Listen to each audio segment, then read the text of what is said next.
Welcome back to Minecraft. Hello, Malinka. Hello. Hello, my throat's still bad. Well, it's not a surprise. It's only been like 5 minutes since we last recorded. But yeah, for the audience it'll be a few It days. felt like a lifetime. It feels like, yeah, definitely. Cool.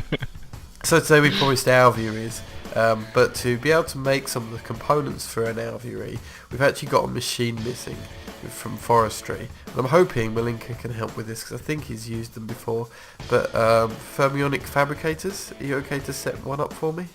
And I'll watch. Oh, yes I am. Good. Let's see, do we have any sturdy casing? Oh, we even have one in supply. Then let me change something here quick. There it is. Let's make ourselves a nice thermionic fabricator. We have all the materials for that. Let's grab one. Okay. And put it down where we already made some space. Here we go. A thermionic fabricator is used to make tubes. What do we need for that? Glass. Well, we need materials, of course, and lots of glass. So let me go grab a stack. Oh, you're ahead of me. No, go for it. So yeah, go grab the glass in here, and yeah, we should have plenty. Actually, the glass goes up in the top here, makes liquid glass, which is what's needed here. Now, what we were particularly making for this this one is I'm going to need golden electron tubes. You should be able to get the Golden recipes electron there. tubes. Gold and redstone. Let's see. Oh, apparently you can use sand to make the glass. You don't actually have to. But That's because it's based on heat. And what do you get when you melt sand? a mess. But it's fine. We've actually got a system that replenishes our glass in the system, so Yeah, it's fine. Let's get some gold. And some redstone. Why am I grabbing half a stack? It's like we've got more than enough. Okay, some redstone. We need 3 electron tubes. Oh, wait a minute. 3, 6. I think we need 9 golden electron tubes, if I remember correctly. So you need a fair amount. Give me a second. We're actually out of normal redstone mostly. Oh no, there it is. Oh well. We've got million redstone. Yep. Alright, I'll do this part. So you just put the recipe in like this. Like so. That teaches it. And once I put the materials in the bottom, it will start making 4 at a time. In fact, instantly. You can just grab them out. Yep. See, it's not something you have to kind of wait for as long as you've got a lot of power here. Okay, I'll take the electron tubes. That's fine. Are those the only ones we need? I think so. Yeah. Oh, nice. Okay, job done. So the other thing I've been doing is, if you have, you probably saw this last episode, but if you have a circle of oak wood, as opposed to just 2 here, if you have a circle of it, then you make impregnated casings, as long as you've got seed oil. So this is our seed oil carpenter. Then you make impregnated casings. So I'm going to take those because I'm going to need them. And I've added some, so you can look again. oh, it's fine. And I'm making impregnated sticks, which I definitely will need, but we'll come on to that later. Beyond that, we've got some scented paneling, which I believe we've got enough now of. This is the recipe that you put into the carpenter, although this needs to be a honey carpenter. So you need to get liquid honey in here. So there's the recipe. So you definitely need bees running to even make scented paneling because it requires wax, pollen and royal jelly and an awful lot of it too. So what I'm going to do is I'm going to dump all of this materials in here. Okay, and let's start making an alveary.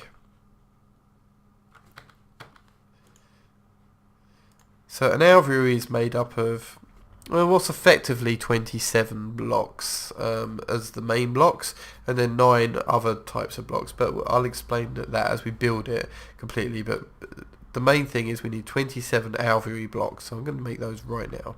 So 1, 2, 3, 4, 5. Here we go. Up to, oh, I made 1 extra, 28, that's fine. So now we've got 28 alveary blocks. Now, as we discussed, we needed those electron tubes. I'm now going to put on the system.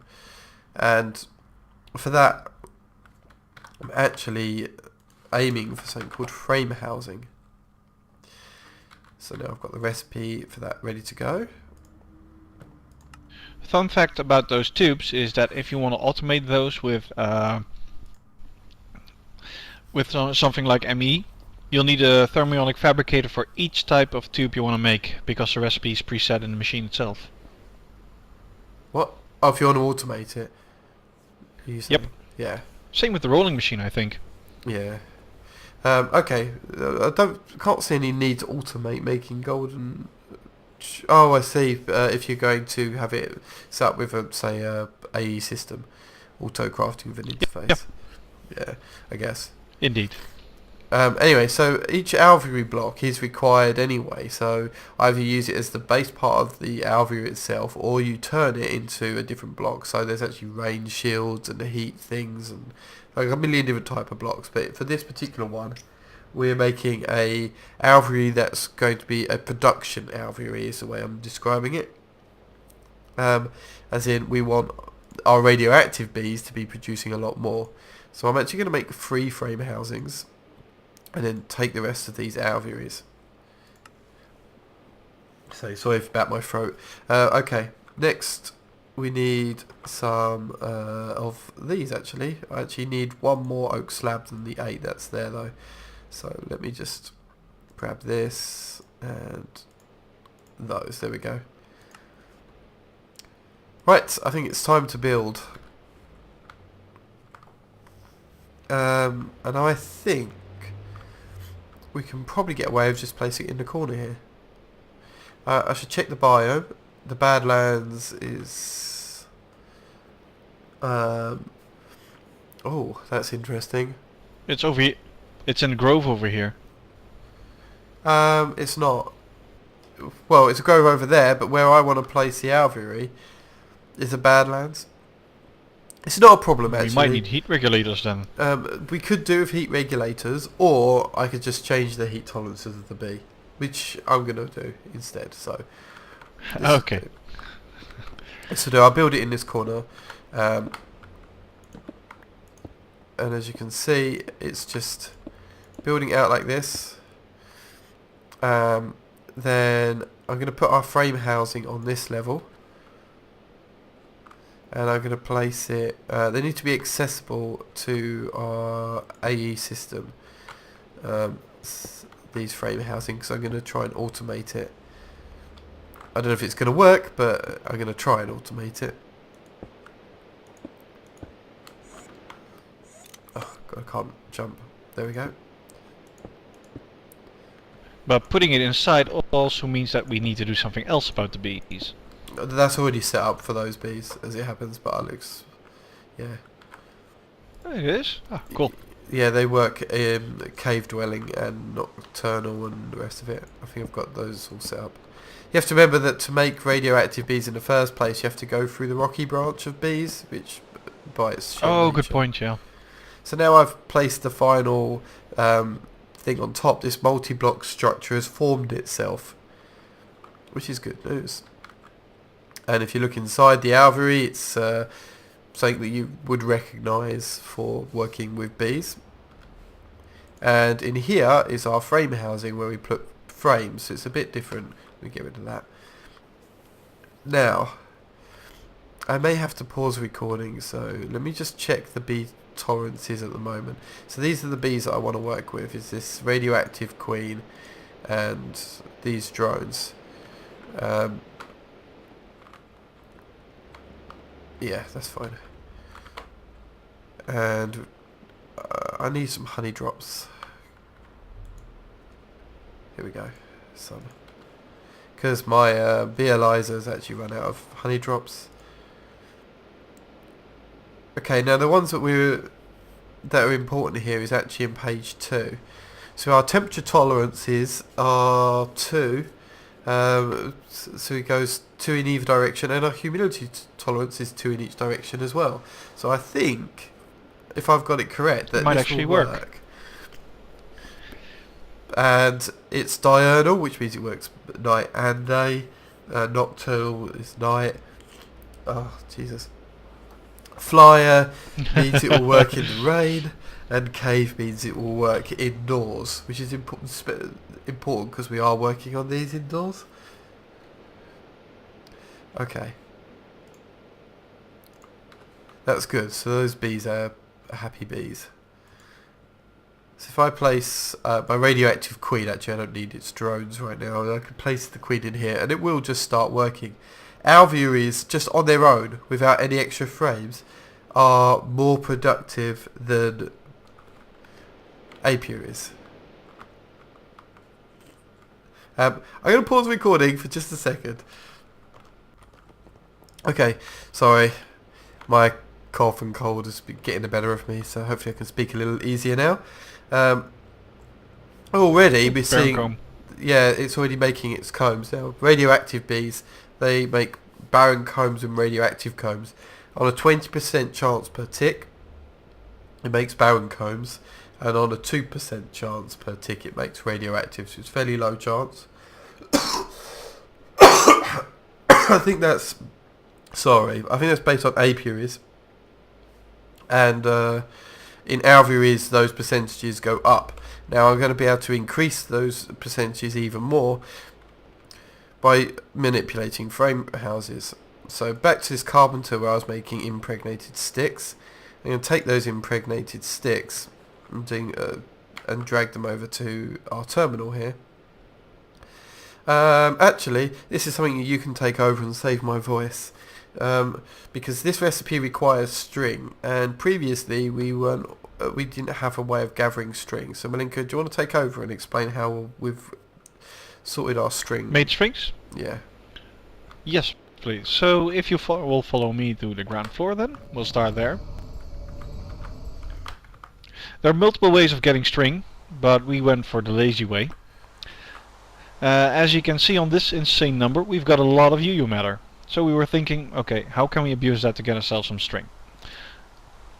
Well, if you'll check the third page of the molecular assembler chamber, you'll see a pattern for 3 UU matter goes into wool.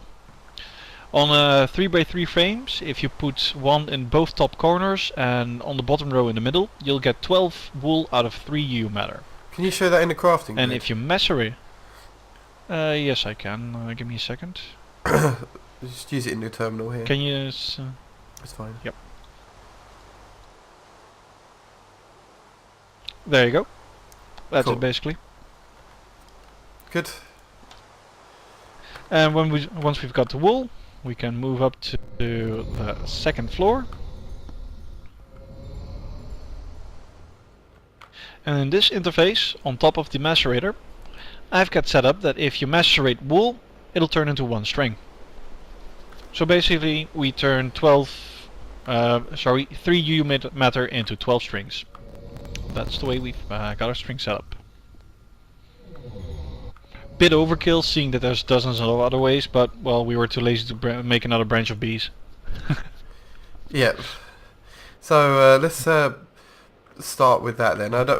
Actually, there's one little thing I want to add to that. It's not completely true. We could make it with the silk wisps we've got from the tropical bees, but well, silk wisp is kind of a rare material. It doesn't spawn that often, so we chose this one because it will generate a lot more string when needed. Yeah, so I'm going to talk a little bit about frames here. So proven frames are the best in terms of productivity. However, you can only get proven frames by finding the right villager in a village and trading with emeralds for proven frames usually. So yeah, there is actually another recipe for that for us, Fire. Because we've got Dartcraft, we can use an impregnated frame surrounded by 4 sticks to make it into a proven frame, actually. Oh, okay. Just something to keep in mind. Yeah, okay. That's tempting. For now, let's just do the impregnated ones, which is impregnated sticks with a string. However, if you're doing Formcraft and the magic stuff with Formcraft in this version, There's also resilient frames, which are basically the impregnated frames which have got extra durability on them. So they're not more productive, but they do break less because they're much more durable. So I'm just going to take these 3 at the moment. And at some point I'm going to be teaching the system how to make impregnated frames so it can automatically replace all my frame housing for me.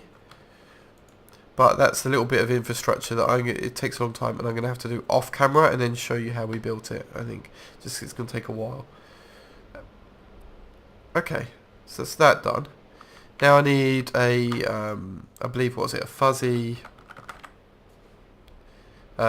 export bus, which I need one of, and a basic import bus as well.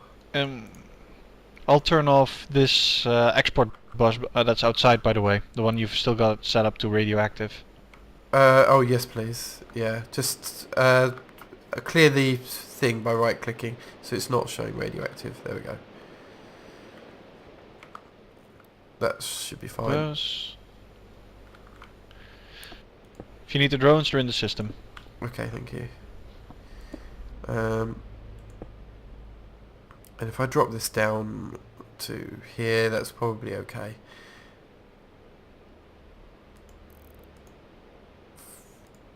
I think these just work. Bear in mind, I've not actually done this, so this is a bit of a learning curve for me. So we've got our fuzzy export bus. Yep, that's working.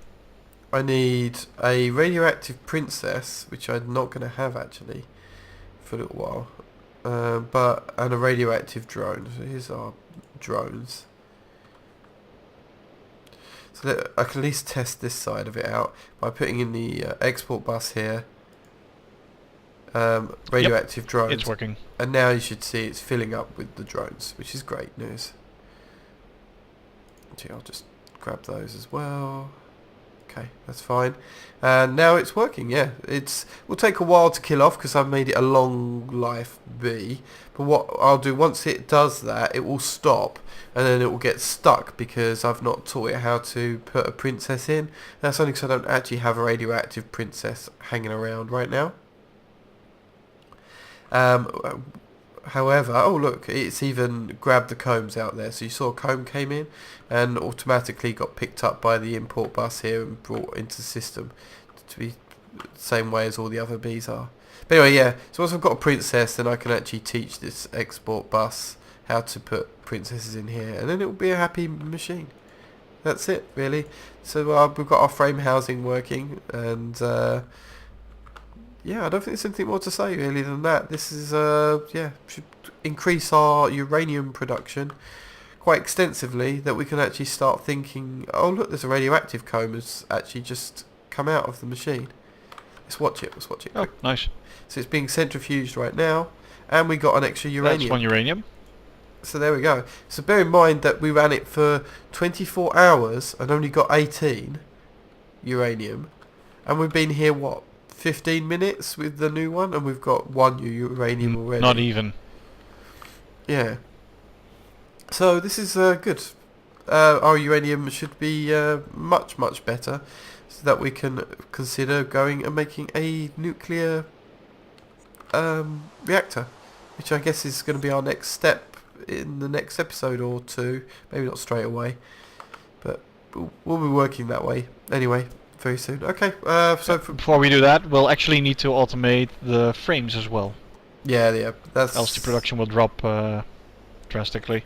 Yeah, so that's quite complicated, so I'm going to do it off camera and then show you how I've done it afterwards, because you'll just be watching for ages me messing around with it trying to get it right, because basically we need to automate seed oil going into a carpenter, automate honey going into a carpenter, teach it with interfaces how to do all of this stuff, then autocraft